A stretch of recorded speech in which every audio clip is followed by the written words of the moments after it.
혹시 여러분 간절히 소망했던 그 무엇을 여러분 눈앞에 실체가 되어 경험한 적이 있습니까? 혹시 내 마음속에 간절한 무엇이 있었는데 그것이 어느 순간에 현실화되어지고 실체화되어 있는 경험을 해보셨습니까? 아멘. 김성익 장로는 그런 일이 있습니까? 지금 질문을 들리도 나에게 질문을 하는지도. 김성익 장로님, 마음에 간절히 소원했던 거 그것이 어느 순간에 나에게 현실화된 것이 있어요, 없어요? 있죠? 예. 이것을 교육 심리학에서는 피그말리온 효과라고 해요. 피그말리온. 내 마음속에 간절히 바라고 소원했던 것이 현실화되는 것. 이 피그말리온 효과라는 것은요, 어디에서 유래되었냐면은 그리스에 신화가 있습니다. 그리스 신화에 피그말리온 왕이라고 있었어요. 이 왕이 한 여인을 조각을 합니다. 그러니까 조각한 그 여인이 너무너무 좋은 거예요. 너무너무 사랑스러운 거예요. 그래서 이 왕은 실제로 이 조각한 여인이 자신의 연인이 되었으면 좋겠다라는 그런 간절한 소망이 있었습니다. 너무너무 기대하고 소망을 가지고 있으니까 당시 미의 신이었던 아프로디테가 이 피그말리온 왕의 소원을 들어줘서 그 여인의 조각상이 뭐가 되었더라? 사람이 되었다는. 이런 일이 있을 수 있다 없다? 신화죠, 그죠? 신화. 지어낸 이야기, 신의 이야기예요. 여러분, 우리가 이 땅 살아가면서 마음에 간절한 기대와 소원이 있습니다. 그렇다면 그 기대와 소망이 있는 사람과 없는 사람은 차이가 납니다. 마음에 간절한 소원이 있는 사람은 그것이 이루어질 가능성이 높다, 안 높다? 높죠. 그런데 여러분, 우리가 간절히 기대만을 가졌으면 안 돼요. 여기 한 가지 더 추가할 것이 있는데 그것이 무엇이냐면은 내가 기대하고 소원하고 갈망하는 것에 대한 가치가 있어요. 가치. 여러분, 내가 기도하고 내가 소원하고 갈망하는데 그것이 아무런 의미와 가치가 없다면 그 무슨 소용이 있겠어요? 그렇죠? 가치가 있어야 된다는 것입니다. 우리가 계속해서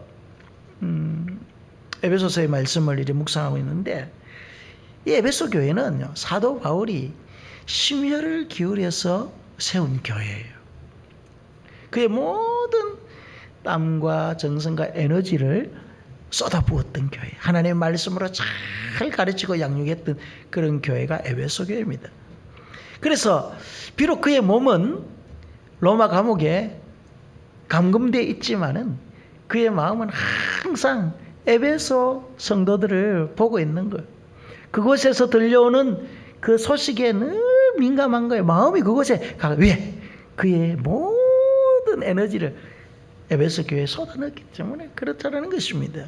그런데 어느 날 에베소 교회로부터 온 소식이 어떤 소식이냐면은 좋지 못한 소식이 아니라 정말 너무너무 자기가 기대하고 또 바랬던 그런 소식이 전해져요. 그래서 너무너무 감사한 마음이 든 거죠.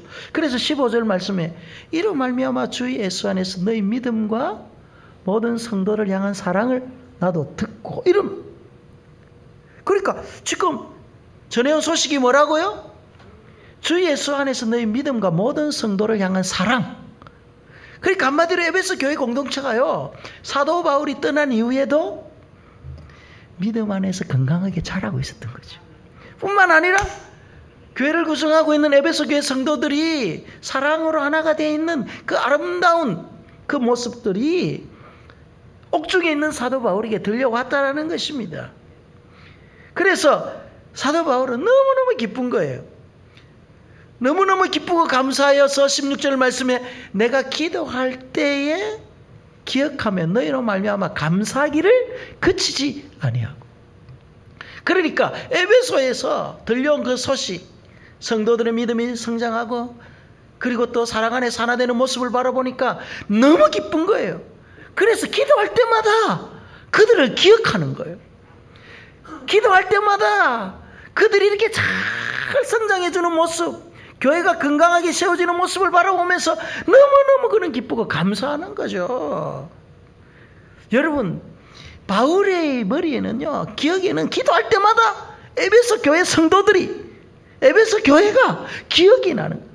여러분, 혹시 누군가가 여러분의 존재를 기억해서 기도할 때마다 여러분들을 기억한다면은 여러분 그것이 복이에요, 복이 아니에요? 복이 아니라고? 누가 복이 아니라고 하는? 복이지. 내가 김한순 집사 맨날 기도할 때마다 기억하면은 복이지. 축복하고, 힘들고 어릴 때 내가 같이 아파하고, 기억하지 말까? 알았어. 기억하는 게 복이잖아요, 그죠? 내가 우리 가수원교회 성도님 한 사람 한 사람 이름을 기억하면서 여러분들의 얼굴을 생각하면서 기억하고, 여러분 몸이 아프면은요, 저도 아파하면서 기도하고, 여러분들이 잘 되는 일이 있으면은 여러분을 기억하면서 기뻐하고. 이게 목회자잖아요. 사도 바울의 마음이 그랬다는 거예요. 그래서 기억하는 거예요. 제가 신학교 다닐 때 아직까지 기억나는 친구가 있는데, 그 친구는요, 항상 자신을 소개할 때 신학과의 기도 제목 누굽니다. 지가 기도 제목이라는 기를. 왜? 하도 자기가 자기를 봤을 때 신학과 학우들이 기도해 주지 않으면 안 될 그런 존재라는 거죠. 그래서 늘 기도 제목입니다, 저는.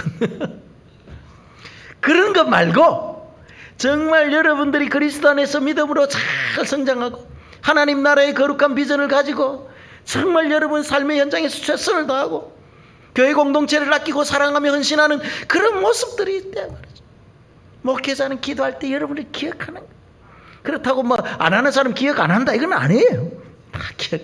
여러분, 저의 기억 속에 여러분들이 항상 떠오르기를 주님의 이름으로 축원합니다. 좋은 일로, 그죠?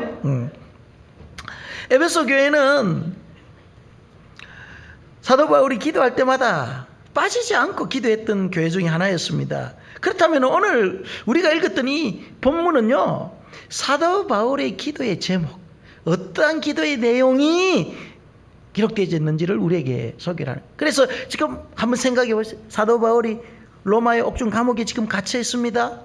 그곳에 들려온 소문이 참 아름다운 소식, 좋은 소식이었어요. 그래서 그가 옥중에서 기도할 때마다 그들을 기억하며 감사하며 기도하는 내용이 있는데, 그 기도의 내용이 뭐더라? 첫 번째 17절, 지혜와 계시의 영을 너에게 주사 하나님을 알게 하시고. 지혜와 계시의 영을 너에게 주사 하나님을 알게. 그러니까 첫 번째 에베소 교회를 향한 기도의 제목은요, 다른 것이 아니었어요. 에베소 교회가 하나님 아버지 수적으로 양적으로 물질적으로 부흥성장시켜 주십시오.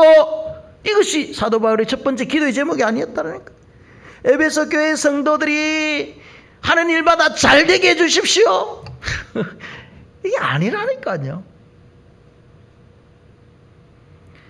그가 에베소 교회를 향한 간절한 마음, 첫 번째 기도의 제목은 지혜와 계시의 영을 너에게 부어줘서 하나님을 알게 하시는, 하나님을 아는 것이 첫 번째 기도의 제목이었습니다. 우리가 예수 그리스도를 통해서 구원을 받은 하나님의 자녀가 되었다면 이제 어린아이의 모습에서 벗어나야 되는 거예요.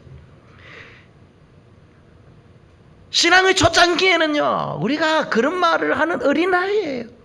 누군가로부터 우리는 양육을 받아야 되고 누군가의 인도와 안내를 받아야 된단 말이에요. 그러나 이제 그들의 믿음이 성장하고 또 사랑의 공동체 안에서 자신의 역할을 잘 감당하기 위해서는 어떻게 해야 된다는 거예요? 하나님을 아는 지식에서 자라가야 되는 거죠. 하나님을 알지 못하면 늘 어린아이의 수준에 머물 수밖에 없는 거예요. 그래서 에베소서 4장 13절 말씀에 우리가 다 하나님의 아들을 믿는 것과 아는 일에 하나가 되어 온전한 사람을 이루어 그리스도의 장성한 분량에 이르기까지 자랄. 그리스도의 장성한 분량에 이르기까지 우리가 하나님의 아들을 믿는 것과 하는 일에 하나가 돼야 돼. 언제까지 여러분 우리가 날마다 어린아이 수준에서 머물러 있을 수 있겠습니까? 그러니까 에베소 교회는요, 어린아이 수준에서 이제 머물러 있으면 안 돼요. 그들의 믿음이 성장한 것도 좋아요. 그들이 사랑의 공동체를 이루고 서로 사랑은, 그러나 이거보다 더 중요한 게 있는데, 그것이 뭐다? 이제 그들이 지혜와 계시의 영을 받아서 하나님을 더욱더 알아가기를 원한다라는 것입니다. 삼위일체 하나님에 대한 올바르고 풍부한 지식, 이 지식이 있어야만이 하나님의 뜻을 분별할 수 있거든요. 하나님을 안다라는 것은요, 그냥 피상적인 게 아니에요. 하나님을 아는 지식은 두 가지 요소가 결합되는데, 첫 번째는요, 학습된 지식이에요. 이 학습된 지식은 무엇이냐? 성경을 통해서 하나님께서 우리에게 자신을 계시해 주시는 거예요. 하나님이 어떤 분인지를 성경을 통해서 하나님께서는 자신을 다 보여주셨어요. 그래서 여러분, 성경을 읽으면 하나님을 알 수 있습니다. 성경을 읽지 못하잖아요. 읽지 않잖아요. 그러면 하나님이 어떤 분인지 몰라. 하나님을 모르는데 하나님의 뜻을 어떻게 알겠어요? 뿐만 아니라 학습된 지식과 함께 경험된 지식이 결합돼야 돼요. 성경을 통해서 내가 알고 있는 그 하나님을요, 나의 삶의 현장에서 이제 경험하는 거예요. 경험하는 거예요. 우리의 지식은 한계가 있습니다. 우리의 의지로서는 하나님을 경험할 수가 없습니다. 그래서 지혜와 계시의 영을 우리에게 부어줘야만이 하나님이 어떤 분인지를 알 수 있는 것입니다. 성령께서 우리의 이성을 터치해주고 우리의 마음을 딱 만져줄 때, 그때부터 하나님이 어떤 분인지 알죠. 그래서 고린도전서 2장 9절에서 10절 말씀에 뭐라고 말합니까? 하나님이 자기를 사랑하는 자들을 위하여 예비하신 모든 것은 눈으로 보지 못하고 귀로 듣지 못하고 사람의 마음으로 생각하지도 못하였다 함과 같으니, 오직 하나님이 성령으로 이것을 우리에게 보이셨나니 성령은 모든 것, 하나님의 깊은 것까지 통달하시느니라. 그러니까 하나님께서 자기를 사랑하는 자들을 위하여 예비하신 것은요, 우리의 눈으로 보지 못하고 귀로 듣지도, 사람 마음으로 생각하지도 못해 지혜와 계시의 영이 임해야만이 하나님께서 여러분들을 향해서 예비하신 모든 좋은 것들을 볼 수 있는 것입니다. 아멘. 그래서 사도 바울이 지금 에베소 성도들을 향해서 지혜와 계시의 영이 너에게 임해야만이 하나님을 알 수 있다는 것을 이야기를 하고 있는 것입니다. 에베소 교회는 믿음과 사랑이 소문난 교회였습니다. 사도 바울은 그들이 여기에 머물지 않고 에베소 교회가 더욱더 영적으로 비상하기를 바랬던 것이죠. 지혜와 계시의 영이 그들에게 임하여 하나님에 대한 풍부한 지식, 풍부한 경험을 하기를 원했던 것입니다. 그래서 여러분, 에베소 성도들을 향해서 사도 바울은요, 하나님의 그 풍성함을 항상 알기를 원했어. 하나님 안에 감추어져 있는 그 풍성함이 너무너무 많다. 그래서 에베소서 3장 18절 19절에 보면은 뭐라고 말합니까? 능히 모든 성도와 함께 지식에 넘치는 그리스도의 사랑을 알아. 그 너비와 깊이와 높이와 길이가 어떠함을 깨달아. 그 길이와 넓이와 깊이와 높이가 어떠하면 하나님의 모든 풍성한 것으로 충만하게 하시기를 원하노라. 하나님의 모든 충만하심으로 충만하게 하시기를 원하노라. 그러니까 하나님께서 지금 말이죠, 에베소 교회 성도들에게 하나님을 아는 그 지식을 통해서 충만하게 하나님의 그 풍성하심, 그 하나님의 그 넓으심, 그 깊으심, 이 충만한 것들을 알기를 원하는, 저는 우리 가수원 교회 성도들이 말이죠, 정말 이 하나님의 그 풍성하심을 경험하기를 주님의 이름으로 축원합니다. 예.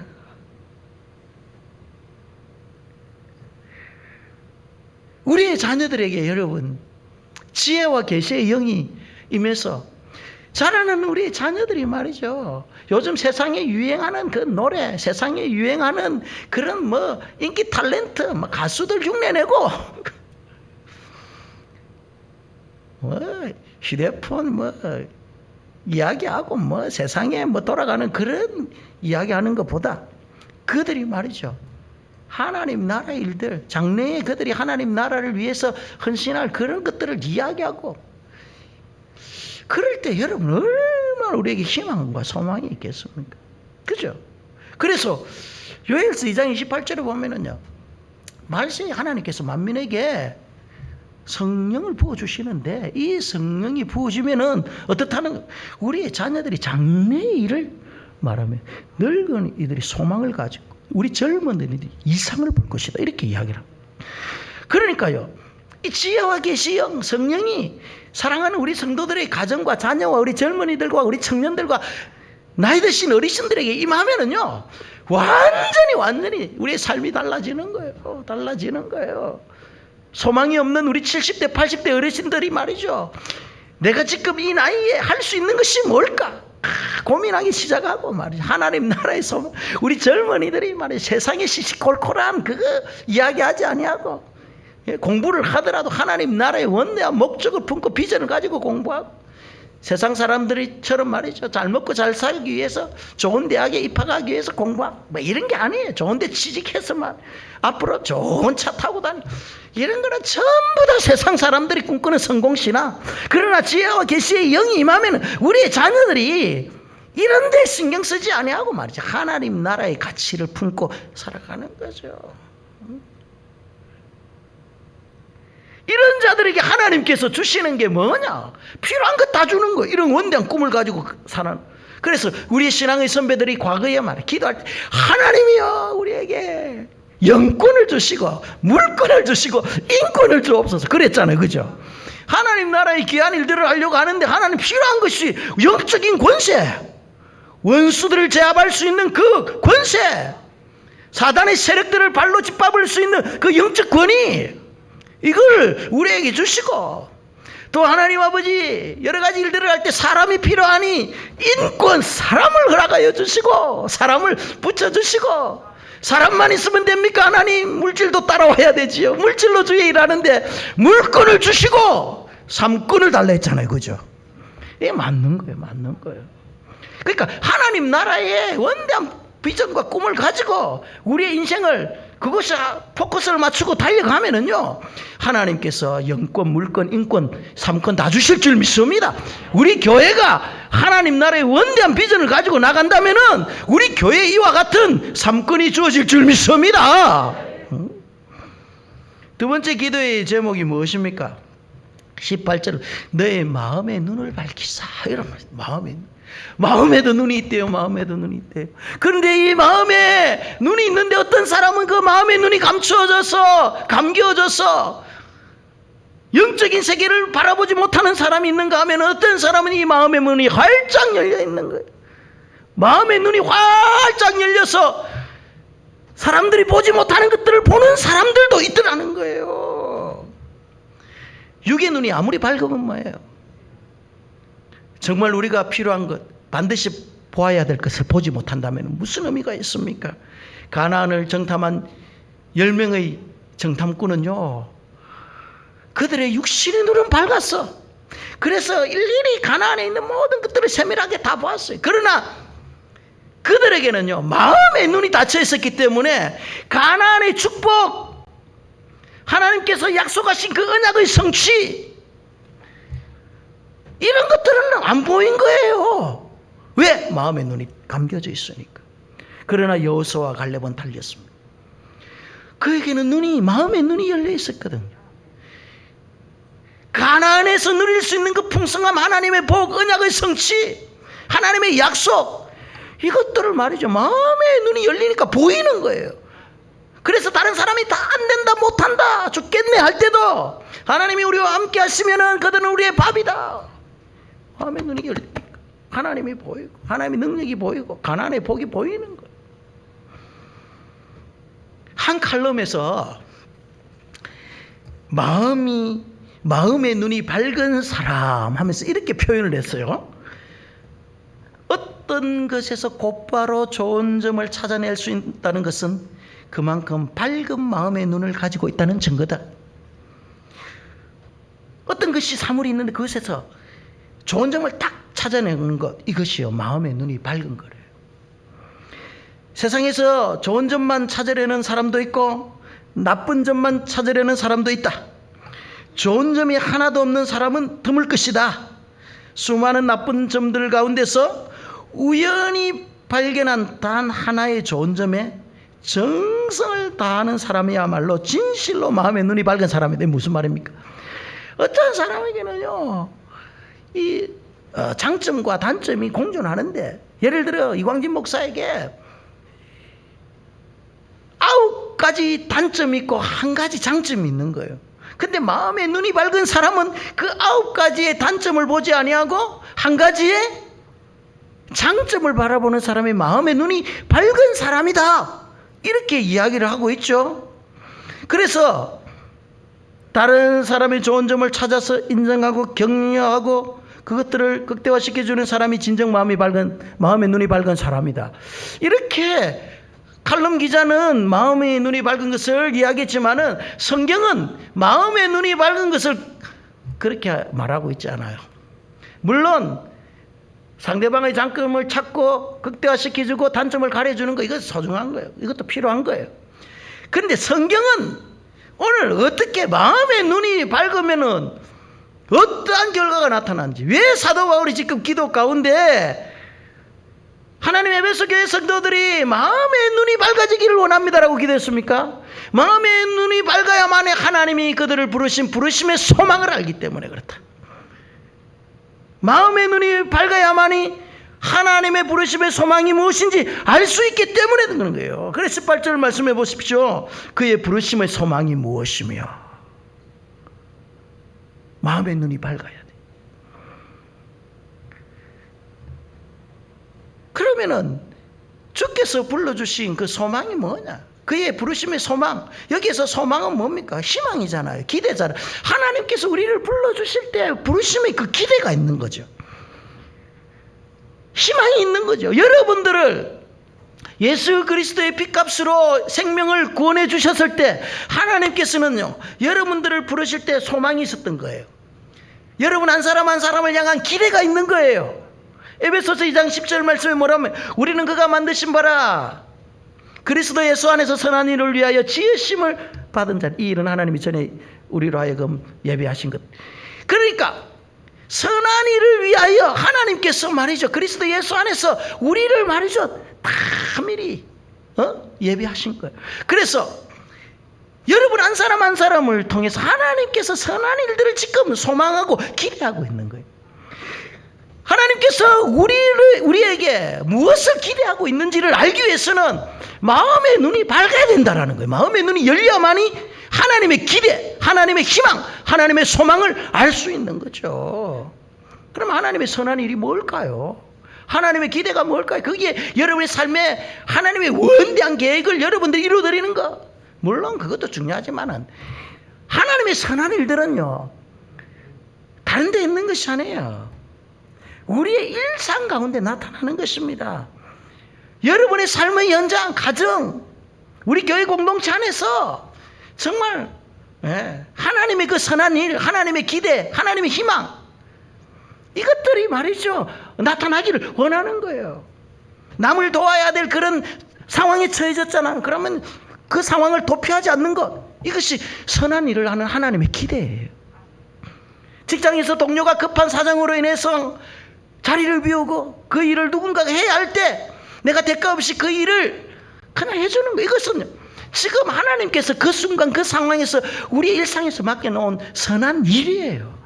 하나님의 선한 일이라고 뭐 원대한 것만 생각하면 안 된다는 거예요. 누가복음 10장 25절 이하에 보면은요, 한 율법사가 참된 이웃이 누구인지를 예수님께 묻습니다. 이때 예수님께서는요 비유를 들죠. 여리고를 향하는 한 여행객이 강도를 만나 죽게 된 거예요. 이때 누가 지나가냐 하면은 제사장과 레위인이 지나갑니다. 그런데 성경에 보면은요, 그들은 보고 피하여 지나갔다 했습니다. 제사장과 레위인은요 성전 봉사자들이에요. 오늘날 말하면 하나님의 일을 하는 자들이에요. 그때 하나님께서 제사장과 레인에게 기대하는 것이 뭐죠? 그 상황 속에서 너희들은 성전 봉사만 하는 자들이니까 그 상황 그냥 지나가면 돼? 합리화시키나요? 아니에요. 제사장과 레인은요, 그 지금 강도를 만나 피를 철철 흘고 죽기 생긴 그 사람을요, 어떻게 하는 거야? 살리는 것이 지금 그들에게 맡겨진 하나님의 선한 일이라는 거예요. 하나님께서 그들에게 그 순간 기대하는 바예요. 기대하는 바예요. 오늘날 여러분, 우리의 일상에서 수없이 많은 일들이 펼쳐집니다. 평소 때는 모르겠지만 오늘 어느 한 날 나에게 말이에요, 정말 가난한 이웃이 찾아왔어요. 그냥 그런 이웃이 찾아오지 않으면 모르겠는데 찾아와서 그 상황에 맞들어졌잖아요. 그러면요, 내가 할 수 있는 최선을 다해서 도와주는 거, 이게 하나님의 기대예요. 우리를 불러주신. 사마리아인들은 사마리아 사람이 그곳을 지나가잖아요. 그런데 이 사람은요, 성경이 기록하니까 그를 보고 불쌍히 여겼다는 거예요. 그 죽어가는 사람을 보고 불쌍히 여기서 결국 어떻게 합니까? 어떤 액션을 취합니까? 예, 아픈 것을 사매주고 그를 살리는 거예요. 신분이 무슨 필요했습니까? 민족, 종교, 지위에 상관없어요. 지금 그 상황에서 사람을 살려야 될 상황에서 사람을 살리는 것이 하나님의 선한 일, 기대하는 바라는 거예요. 저는 여러분의 삶 가운데 하나님의 선한 일들이 엄청나게 많을 줄 믿습니다. 여러분의 가정, 여러분의 직장, 여러분의 삶의 현장에 그 상황이 닥칠 때마다 여러분 보고 피하여 지나가지 마시고 그 상황에서 여러분 할 수 있는 최선을 다한다면 하나님께서 여러분을 불러주신 그 부르심의 소망에 기대에 부합되는 그런 멋진 성도가 될 줄 믿습니다. 마음의 눈이 밝아지면요, 이제 성도 안에서 그 기업의 영광의 풍성함이 무엇인지를 아는 거예요. 그리고 그의 힘의 위력으로 역사심을 따라 믿는 우리에게 베푸신 능력의 지극히 크심이 어떠한 것을 알 수 있는 거예요. 마음의 눈이 열려야만이 성도 안에 감추어져 있는 그 기업의 영광의 풍성함을 아는 거예요. 마음의 눈이 닫히면은요, 하나님 나라의 그 영광, 하나님 나라의 기업, 성도들이 누리는 그 엄청난 은혜의 혜택을 우리가 모르는 거예요. 여기서 기업이라는 것은요, 소유의 개념이에요. 소유의 개념. 성도가 하나님으로부터, 아버지로부터 상속받을 그 영광스러운 기업들이 있다는 거예요. 마음의 눈이 열릴 때 그게 보이는 거예요. 그래서 우리의 신앙의 선조들, 일제강점기 때, 그리고 또 초대 교회 때 엄청나게 많은 우리의 신앙의 선배들은요, 형장의 이슬로 살아가고 사자와의 밥이 되고 총알바지가 되고 불에 다 죽기도 하고, 그러면서도 그들이 본 게 뭐예요? 마음의 눈이 열렸기 때문에 그 하나님 나라의 그 영광스러움, 하나님 나라의 그 기업의 풍성함을 그들이 본 거예요. 그렇기 때문에 이 땅에서 잠시 없어질 이 육체, 이걸 여기에 미련두지 않았다는 거예요. 우리 신앙의 선배들은 다 그랬다는 거예요. 그래서 그들은요, 이 땅에서 세상 사람들이 던져주고 세상이 던져주는 그 부스러기 그런 것들을 먹고 그들이 막 배불리하는 그런 존재. 정말 우리가 배불리해야 될 것은 그 하나님의 기업의 영광의 풍성함을 우리가 누릴 때 영적인 풍성함이 나타나는 거예요. 그래서 마태복음 13장 34절에 말씀, 마치 천국은 밭에 감추인 보화 같은 것이다. 사람이 이를 발견한 후에 모든 것을 숨겨두고 기뻐하여 돌아가서 자기의 소유를 다 팔아서 그 밭을 사느니라. 그러니까요, 우리가 이 하나님 나라의 그 성도 안에 감추어져 있는 그 기업의 영광의 풍성함을 우리가 마음의 눈이 열려서 깨닫는다면요, 마치 밭에 감추어 놓은 그 보배를 발견한 사람과 똑같은 거예요. 똑같은 거예요. 집 안에 있는 모든 것 다 팔아서라도 그 밭에 감추인 보화를 얻기 위해서 그 밭을 사는 거예요. 그러니까 지금 사도 바울이 에베소 교회 성도들을 향해서 기도하는 게 뭐라고요? 너희들의 마음의 눈이 제발 열리기를 원한다. 그래서 하나님께서 너희를 불러주신 그 부르심의 소망, 그 희망, 그 기대를 알기를 원한다 뿐만 아니라 성도 안에서 그 기업의 영광의 풍성함, 하나님께서 여러분에게 준 그 성도 안에 있는 그 기업의 영광의 풍성함이 무엇인지를 알기를 원한다는 걸, 알기를 원하는 걸. 그걸 깨닫기를 원한다고 기도하고 있는 거, 기도하고. 사도 바울은 그것을 다 깨달았거든. 그것을 봤거든요. 그래서 사도 바울이 자신의 모든 생애를 걸고 복음을 위해서 헌신할 수 있었던 거예요. 그것을 본 사람과 보지 못한 사람, 지금 에베소 교회는 아직까지 못 본 것 같아. 그래서 사도 바울이 기도의 제목인 것 같아. 그죠? 창세기 13장에 보면은요, 아브라함과 그의 조카 롯이 소유가 많아지자 목자 간에 다툼이 생깁니다. 이때 아브라함이 조카 롯에게 제안하는 것이 무엇이죠? 우리 이제 다투지 말자. 고륙지간에 우리가 다투는 것은 바람직하지 못해. 그래서 이제 우리가 이제 헤어지자. 네가 좌우면 나는 우할 것이고 네가 우하면 나는 좌할 것이다. 네가 먼저 선택해라. 이때 롯은요, 눈을 들어 소할 땅을 봅니다. 와, 보니까 목초지가 풍부하고 물이 많고 자신들의 자신들의 그 양떼들을 말이죠, 몰고 가면은 정말 잘 살 것 같아. 인간적으로 보면은 롯은 탁월한 선택을 하는 거예요. 최고의 선택을 했습니다. 그런데 결과적으로 보면은 그가 선택한 그 땅이 멸망할, 유황과 불로 멸망할 소돔과 고모라 땅을 선택한 거예요. 그러나 아브라함은 달랐습니다. 인간적으로 보면은 손해보는 선택이었습니다. 결과적으로는 어떻게 되었습니까? 하나님께서 복을 주시는 거예요. 여러분, 우리는 성도 안에 감추어져 있는 그 기업의 영광스러움, 그것을 다 소유한 자들입니다. 그렇기 때문에 하나님께서요, 어디로 가든지 하나님께서 우리에게 기업을 주시는 거예요. 그래서 하나님께서 아브라함에게 나타나서 뭐하나, 동서남북, 네가 가는 곳, 눈을 들어 동서남북을 바라보라. 네가 가는 곳 모든 것이 내 땅이 될 것이다. 아브라함이 선택이 옳았기 때문에 그것이 아니에요. 그가 자선을 선택하여 양보했기 때문에 그런 것이 아니라, 하나님이 우리의 기업이 되어주시고 우리가 하나님의 기업을 상속자가 되어주신다면은, 우리가 자선을 선택하든지 간에, 우리가 손해보고 양보를 하든지 간에 하나님께서 어떻게 한다는 것입니까? 복을 주신다는 거예요. 기업을 왜 주신다는 거예요. 아멘. 세상 사람들은 말이죠, 옳은 선택하려고 말이죠, 막 자기 유리한 대로 하잖아요. 그러나 우리 그리스도인들은요, 마음의 눈이 열리면은요, 그 하나님 나라의 그 성도 안에 감춰져 있는 기업의 영광스러움을 보기 때문에 세상 것들은 집착하거나 미련두고 그래 안 하거든요. 그런데 알고 보면은요, 하나님이 기업이 되어 주셔서 나중에 그들보다 더 풍성하게 주시는. 요셉 보세요. 요셉 노예로 팔려갔지만 하나님이 그와 함께 하심으로 하나님께서 그를 형통케 하시더라. 하나님 기업이에요, 기업.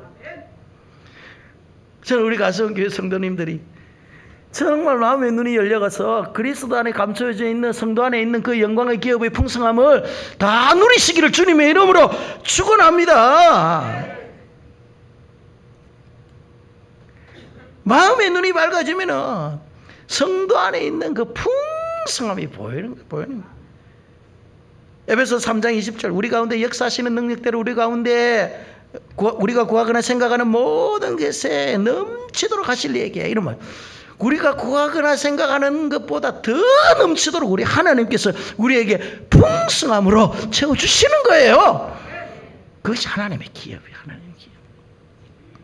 그렇기 때문에 여러분, 하늘 기업을 상속하는 우리 하나님의 백성들이요, 이 땅 살아갈 때 좀 공고한 자들이 있을 거예요. 현재 낙심 가운데 있는 자들도 있을 거예요. 환난 가운데 있고 경제적으로 좀 힘들고 자녀들의 문제, 건강의 문제들 때문에 여러분 좀 힘들 때가 있어요. 그러나 이것이 끝이 아니에요. 이게 사는 순간이에요. 그러나 여러분들에게는요, 그리스도 안에서 정말 영광스러움과 풍성함이 여러분이 있다는 것을 여러분 기억하시기를 바랍니다.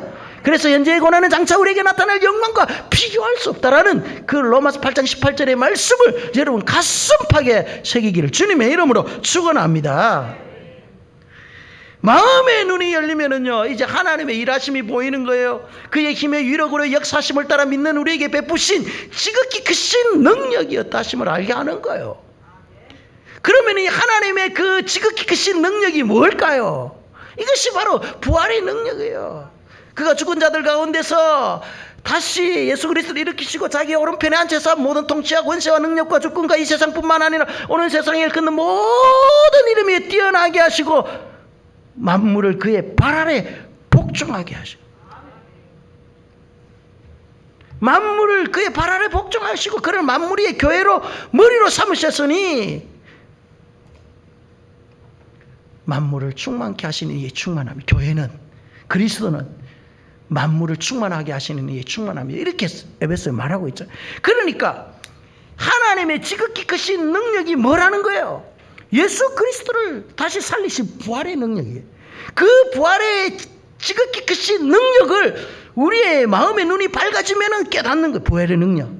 그것뿐만 아니라 지금 하늘에서 모든 통치와 권세와 능력과 주권을 가지고 말이죠. 다스리시고 만물을 그의 발 아래 복종하시고 만물의 교회의 머리로서 다스리시는 그 예수 그리스도를 우리가 보는 거예요.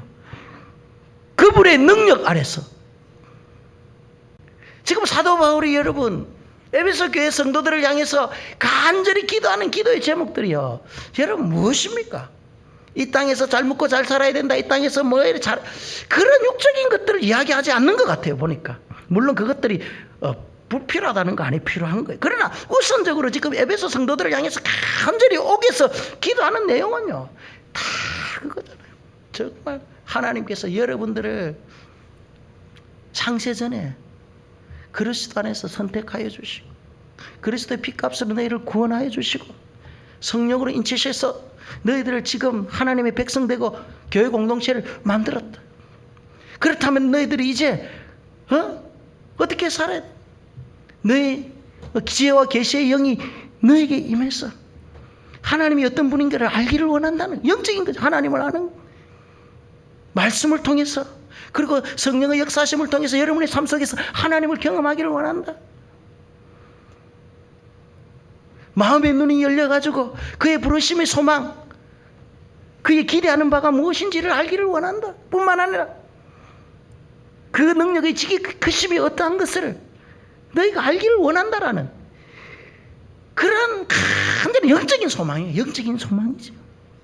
이러한 영적인 소망들로 가득 너희들이 풍부하게 채워진다면 풍성하신 하나님께서 우리의 기업이 되시는 그 하나님께서 하나님의 자녀들이 이 땅 살아가는데 필요한 것들, 너희들이 먹고 마시는 것들, 너희들이 필요하는 것들 내가 모르겠느냐, 내가 다 준다는 거예요. 다 준다는 거예요.